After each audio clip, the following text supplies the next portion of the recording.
To manage swipe down function for your home screen in Redmi Note 15 Pro, first of all, let's open settings on our device.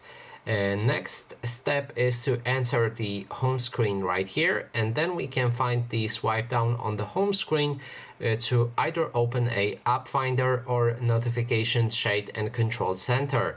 Now those two options will apply when you, as I said, swipe down on your home screen. So as you can see, this one just opens a control center, so I can quickly access Bluetooth or any other icons that we have right here.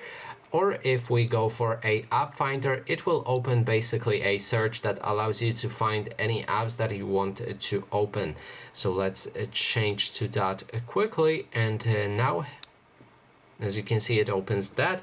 It's set by default like this, so you should open it all the time if you haven't made any changes, and then you can look for any app like for example Chrome.